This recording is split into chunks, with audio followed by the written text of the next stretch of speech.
Hey everyone, it's Seth here. Today we're going to be going over our Paratech struts, more specifically how they're used in a trench rescue operation. We're going to look at the strut itself and its different components, the extensions that are added on, how to correctly size it, what sort of base plates we use, the rules we need to keep in mind with the struts, and we'll go over where all the equipment is located so that you can better assist in a rescue operation during a trench call. Now we'll kind of go over the basics of what makes a Paratech strut. So the strut itself, which you can see right there, has two components. This sort of fixed cylinder and then this threaded cylinder on the inside. So this threaded cylinder is able to throw and then actually compress the two sides of our trench walls against the trench panels. The amount of throw that it has is going to be 11 inches because we can see this one goes from 25 to 36, but something you can keep in mind is that these yellow marks right here are going to show you how much you actually have. So that's our 11 inches, which we can keep in mind in terms of understanding how much it's going to expand when we add air to it. Now, this threaded cylinder can come all the way out. It's got this little gasket here that keeps the air in, but when we're actually compressing it, we've got these little weep holes here. So once it hits right there, the air is going to release and it shouldn't shoot past that. So hopefully our actual strut will stay together if we were to try to expand it somewhere that's too long for this entire strut. Now, this collar portion here is what we use to actually manually lock out this strut after we've engaged it against the sides. So we've actually got some tools that we'll use to get down into the trench, and we will then move the collar just like you would on an extrication or anything like that. And once it's against the side, it's now manually locked out, and we can actually detach our air hose. The air hose itself is going to go into this fixed cylinder here on this side. Okay, now we're going to look at the base plates that we actually use on the struts when we shoot them in order to engage the side trench panels. So when we're creating these, we want to do two different types of base plates. We've got a fixed one, so nothing's moving here, it's all totally rigid. And then we've actually got this swivel base that provides about 20 degrees of movement. When we're building this, we're going to apply the swivel base to that moving end, so the threaded cylinder here, because then as it engages that trench panel, it'll have that little bit of wiggle room that's going to help us make as much surface area contact as possible. This fixed base will go on that fixed end, which is what also has our air hose attachment. So in order to actually put this base plate on, we're just going to push it in, and then we're going to open up this little thread here. As you can see, it just opens up right there, so it's going to slide into that groove, and now it's attached. Just give it a yank, make sure that it's engaged. And then similar here, but we actually have little holes, so when we open it up to put it on, you're going to want to wiggle it around, make sure it locks in place, and then same thing. Now, in terms of the size of the strut itself, when we add these bases, we're going to add 1 inch per base, so assume 2 inches is being added.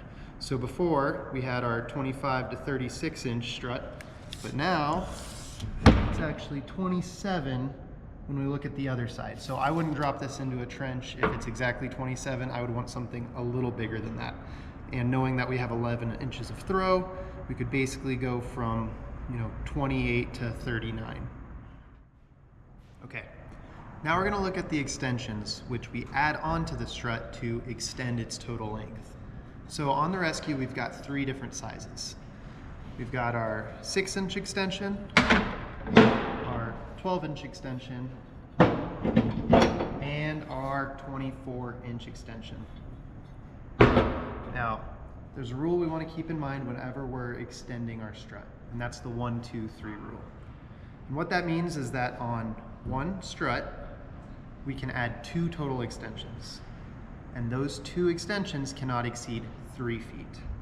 So I could add 2 12-inch extensions, because that's only 2 feet. I could add a 12-inch extension and a 24-inch extension, because that's 3 total feet, but I could not add 2 24-inch extensions. Now we've got 4 feet, and that exceeds the 3 rule. Now in order to add these extensions, it's going to be pretty similar to what we did with the base plates. We've still got our little knob, that runs to the nipple on the inside there that we just need to pull out in order to fix into these grooves. So as I push it in, I'm gonna pull on this and then lock it in. Now, there is some uniqueness to this in terms of sizing. We've got our 6-inch, 12-inch, 24-inch. That's what they're officially called, but only the 6-inch is true to size. So when we actually look at this 12-inch, this barrel, that's going to be what actually adds on, is only, it's only about 9.5 inches. I don't actually know why this is, but in terms of teaching you how to size things for trench, I just want you to keep in mind that once you've built this out, just measure the whole thing. It's better to, you know, it's easy to mess up math and everything. If you just measure it, and in the end you know, okay, well, I've created something that's 40 inches, and I know that I've got 11 inches of throw. So I should be good 40 to 51 inches. So just be cognizant whenever you're building out in that way.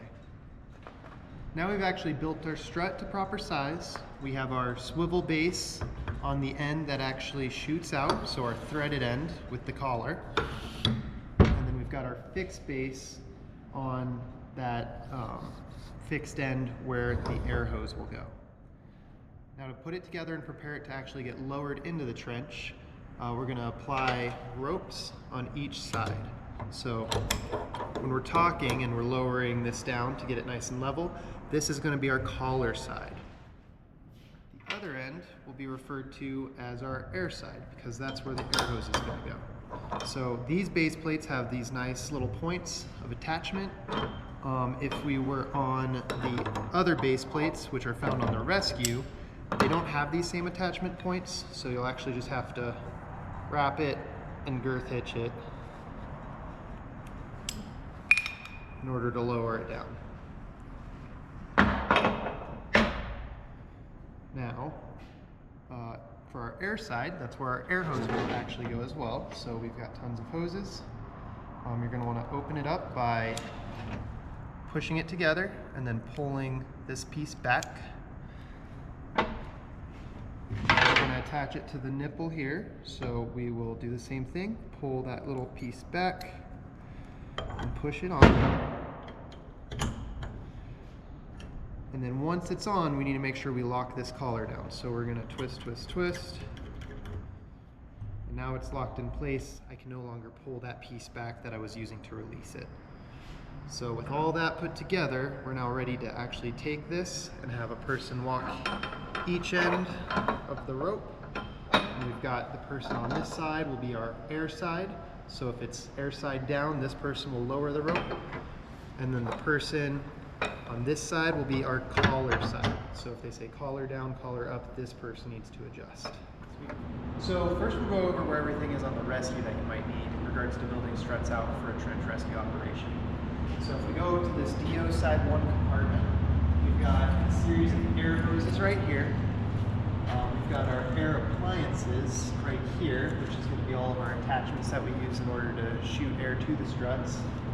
And then if we come back to this DO2 compartment, this is where we're going to find all the struts, extensions, and base plates we talked about earlier. So these pull out.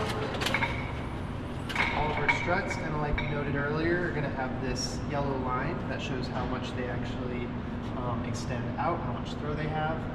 And then the extensions, if Max comes to the other side, mostly on this wall, there's going to be the one piece, and they'll say 6 inches, 12 inches, or 24. Some of them are stacked together, so just keep that in mind.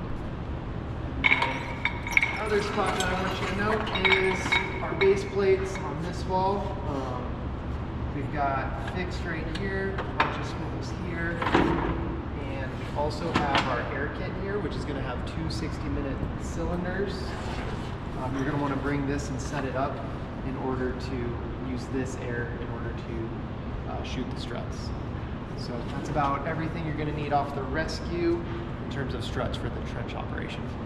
Alright, now we're at Collapse Rescue 42. We're going to do a little walkthrough and check out all the different things that you might need for a trench rescue, especially regarding those struts that we've been talking about this whole video. So, come on in.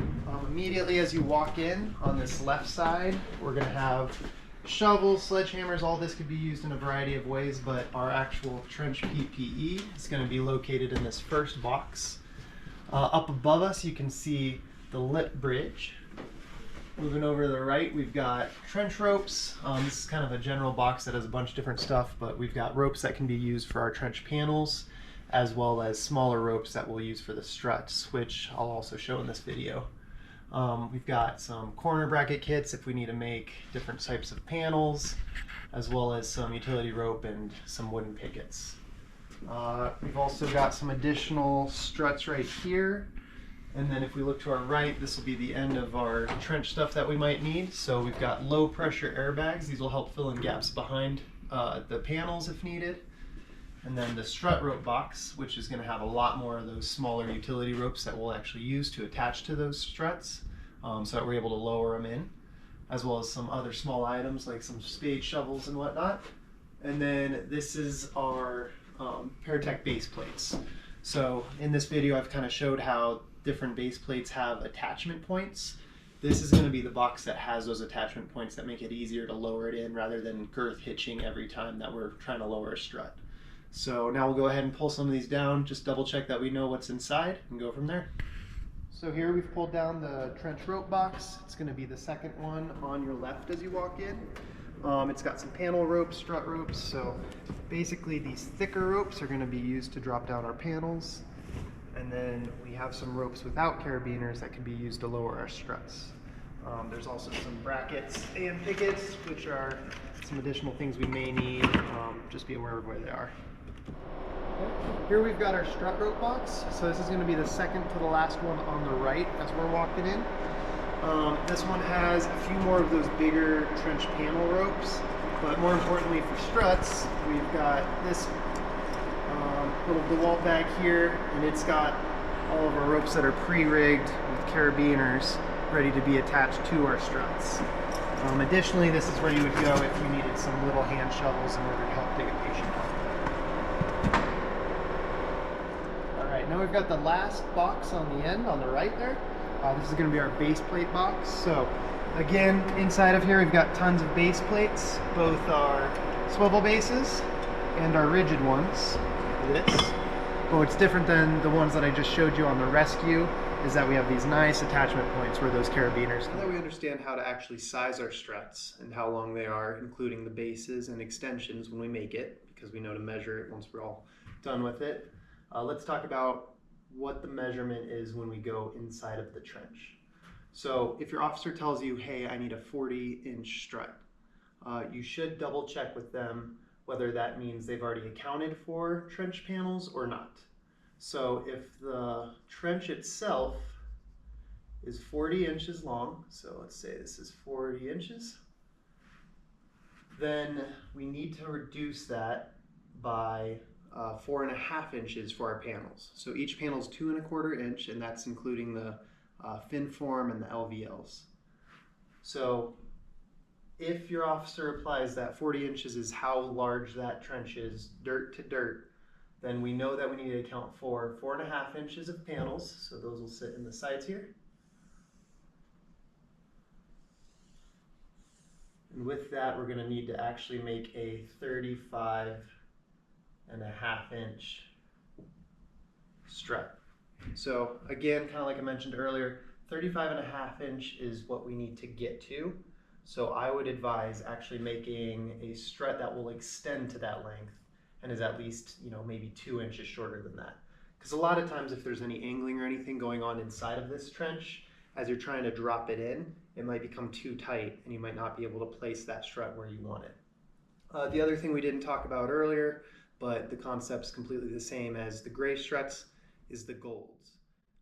On the rescue, we do have our 6 to 10 inch foot struts, and then with those we can add one extension. So it's not a 1, 2, 3 rule, it's just a one extension rule, and you can add either the 6 foot or the 4 foot extension. So on the gold struts, only one extension. That's really all I have to go over. I appreciate everybody listening. If you have any more questions, feel free to ask me. And with that, we'll move on.